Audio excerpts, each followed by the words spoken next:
Bienvenue dans Le Financier, votre rendez-vous économique quotidien. Voici les titres.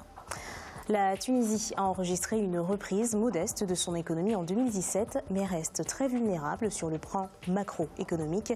Le FMI propose des mesures pour stimuler l'économie du pays. L'État du Cameroun consacre une enveloppe de plus de 32 milliards de francs CFA à l'apurement de sa dette intérieure, une opération qui vise la dette contractée pendant l'exercice 2016 principalement. Et puis en fin d'édition, nous ferons le point sur les marchés boursiers du continent.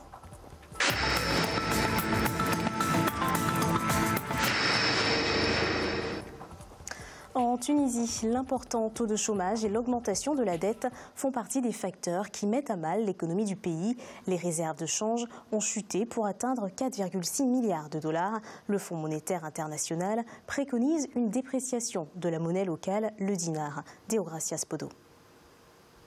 Le conseil d'administration du Fonds monétaire international a achevé la deuxième revue du programme de réforme économique de la Tunisie, appuyé par un accord au titre du mécanisme élargi de crédit. Le pays va donc bénéficier d'un nouveau décaissement de près de 177 millions de dinars. Ceci porte le total des décaissements au titre de l'accord à 631,36 millions de dinars, soit environ 919 millions de dollars. Une enveloppe financière assortie de recommandations, la Tunisie devra baisser le cours de sa monnaie si elle souhaite relancer son économie.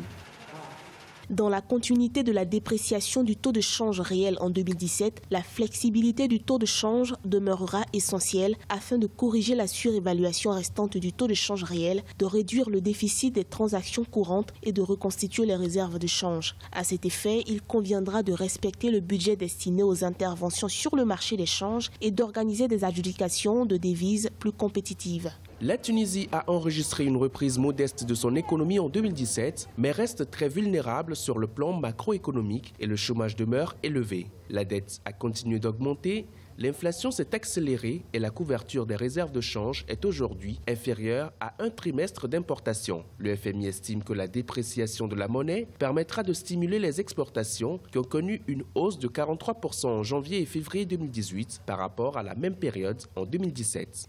Tous les États qui traitent avec le FMI sont souverains. Le FMI émet un avis et l'État peut apprécier. Cependant, aujourd'hui, quand même, pour qu'un pays soit en programme avec le FMI, il faudrait que ce pays écoute aussi le fonds. En quelque sorte, le FMI, quand même, est une porte ouverte pour les États et une marque de crédibilité quand on est en programme avec le FMI. Entre 2017 et 2018, les autorités tunisiennes ont initié des réformes structurelles en vue de relancer l'économie du pays. Elles ont mis en place l'instance constitutionnelle de lutte contre la corruption. Des efforts ont également été consentis en vue d'améliorer le climat des affaires ainsi que la soutenabilité des entreprises publiques.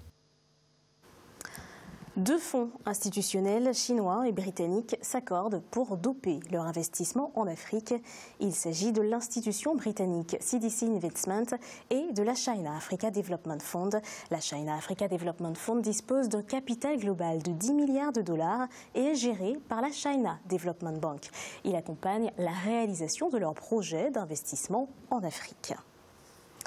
Au Cameroun, le ministère des Finances a annoncé dans un communiqué l'apurement de la dette intérieure du pays pour le compte de l'exercice 2018. L'État consacre une enveloppe de plus de 32 milliards de francs CFA au remboursement de ses créances auprès de ses partenaires économiques et financiers locaux. Nathalie Mo nous en dit plus. L'État du Cameroun consacre une enveloppe de plus de 32 milliards de francs CFA à l'apurement de sa dette intérieure.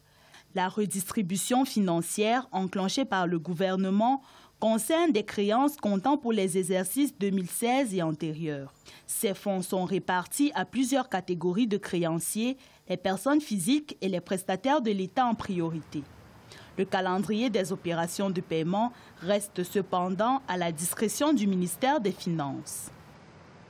Le Cameroun a connu depuis quelques 3 ou 4 années de très grosses difficultés.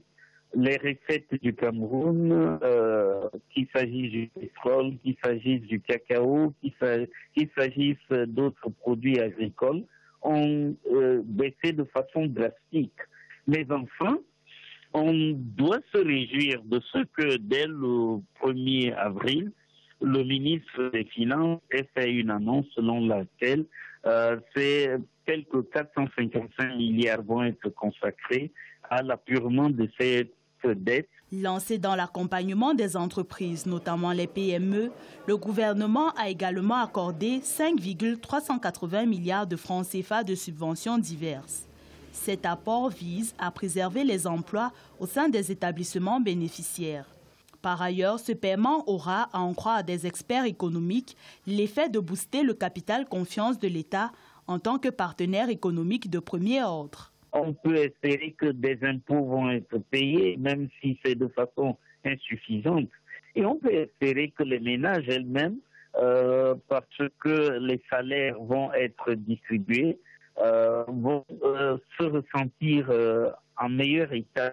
L'État camerounais s'est engagé dès l'année 2017 à apurer sa dette intérieure. Pendant cet exercice, les performances au titre du paiement de la dette intérieure avaient connu une hausse de 29,5%, passant de 351,9 milliards de francs CFA en 2016 à 555,6 milliards de francs CFA en 2017.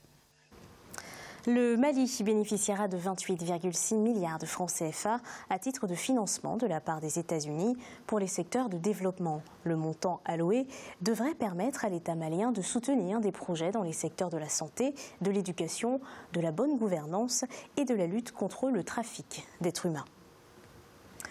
Harry, le premier chatbot bancaire de l'espace UE-MOA, est lancé par la Banque Atlantique, filiale du groupe Banque Centrale Populaire du Maroc.